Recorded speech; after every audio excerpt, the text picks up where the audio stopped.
(3월 9일) 대선이죠. 3월 9일이니까 모레입니다. 모레. 큰일 났습니다. 자, 바짝 하셔야 될 것 같습니다. 3월 9일 대선을 나흘 앞두고 국민의힘의 그 최대 전략 지역인 서울의 지역구 국회의원들과 원외 당협위원장들이 총 집결해가지고 더불어민주당 이재명 후보를 상대로 아주 십자포화를 날렸습니다.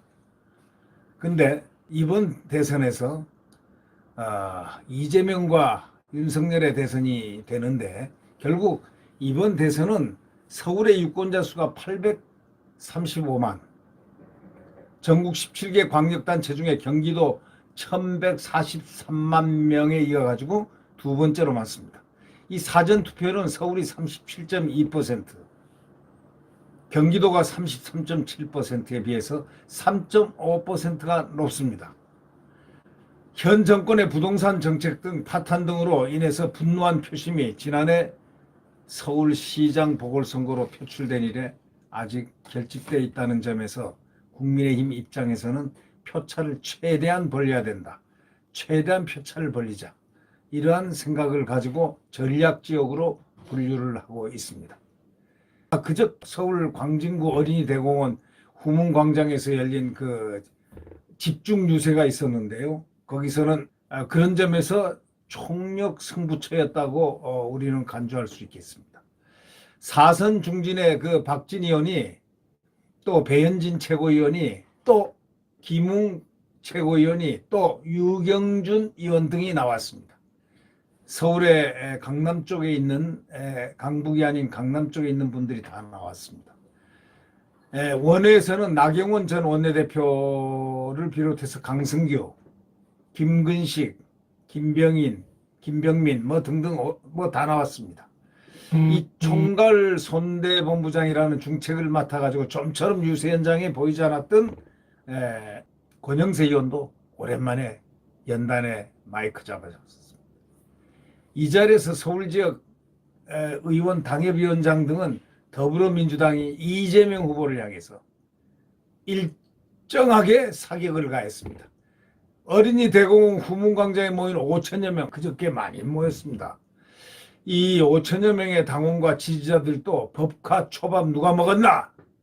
투표로 심판하자 등 피켓을 손에 들고 일제히 기세를 울려댔습니다.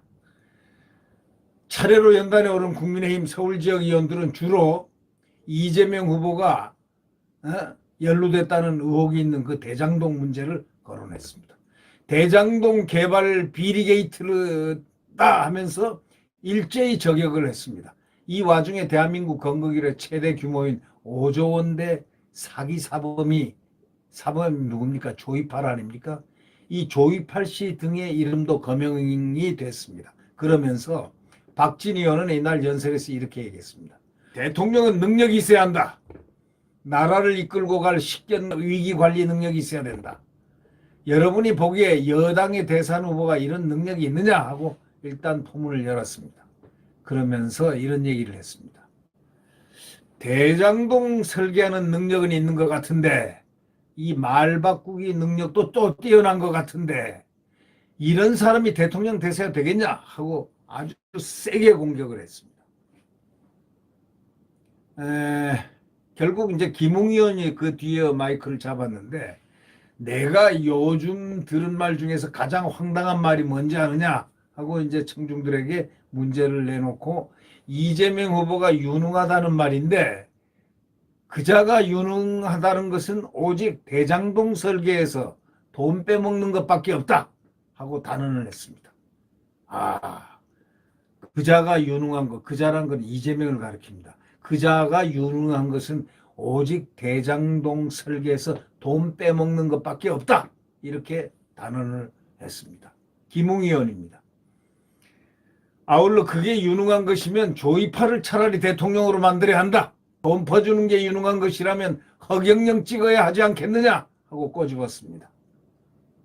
이 권영세 의원은요, 이런 얘기를 했습니다. 선대본부장을 하느라고 거의 사무실에만 좀 박혀 있다가 유세에는 오늘 처음 나왔습니다 라고 얘기하고 난 다음에 거짓말 위선 내로남불로 우리 국민을 속이는 이 정부를 봐오느라 5년 동안 참 국민들 힘들었을 텐데 이 정부가 다른 사람도 아닌 이재명 후보를 내세워 다시 정권 재창출을 획책하고 있다니 이거 두고 보실 겁니까?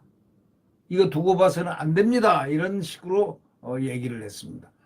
그러면서 부동산 정책도 실패한 데다가 소득주도 성장이라는 듣도 보도 못한 정책으로 우리 경제를 완전히 파탄낸 이 정부가 이재명 후보 같은 후보로 정권 연장을 획책한다는 것은 투표로 막아야 하지 않겠냐 이렇게 물은 뒤에 광장에 모인 5천여 청중이 일제히 함성으로 화답하자 여러분을 보니 3월 9일에 안심하고 개표를 볼 수 있을 것 같은데 믿어도 되겠습니까? 하고 재차 이렇게 요구를 했습니다. 우리를 지지해달라. 오랜만에 이 나경원 전 대표가 나왔습니다. 나경원 전 대표가 나오자 박수를 많이 쳤습니다. 이재명 후보 해도 너무하지 않습니까? 부정부패 그 자체, 부정부패란 말 그 자체다 이재명이가. 그러면서 이재명 후보에게 청와대는 꿈도 꾸지 말고 검찰청에 가서 조사받으라고 얘기하고 싶다. 이 후보에게는 청와대는 꿈도 꾸지 말고 차라리 검찰청에 가서 조사받으라고 얘기해주고 싶다고 이렇게 말했습니다. 이어서 원내대표는 나와서 5천여 청중들과 함께 조사받으라를 3차례 외쳤습니다. 이 나경원 의원은요, 그 전에 원내대표를 했습니다. 네. 그러면서 뭐라고 했냐면, 지난 5년 동안 문재인 정권의 위선에 우리가 속았지 않느냐. 586 운동권의 무능에 우리는 꿈을 빼앗겼지 않느냐. 3월 9일은 정의가 불의를 이기는 날이고, 상식이 비상식을 이기는 날이고, 공정이 불공정을 이기는 날이 될 것이다 라고 이렇게 강조를 했습니다. 여러분 3월 9일 며칠 남았습니까? 지금 이틀 남았습니다. 모두 참여해야 됩니다. 모두 참여해서 대한민국을 바로 지탱할 수 있는 사람을 뽑아야 되는 거 아니겠습니까? 지금 이 국힘이 국민의 힘이 오죽하면 이런 얘기를 했겠습니까? 이재명이 유능하다면 조이팔은 대통령감이다. 국민의힘이 서울서 아주 이재명을 십자포화를 했습니다. 근데 포화를 하는데도요, 얼마나 그 청중들이 함성이 컸는지 하여튼 거기 참석했던 사람들의 얘기를 들어보면은 윤석열 대통령 이라는 그런 느낌을 받았다는 분들이 꽤나 있습니다. 네. 자, 여러분, 3월 9일 이틀 남았습니다.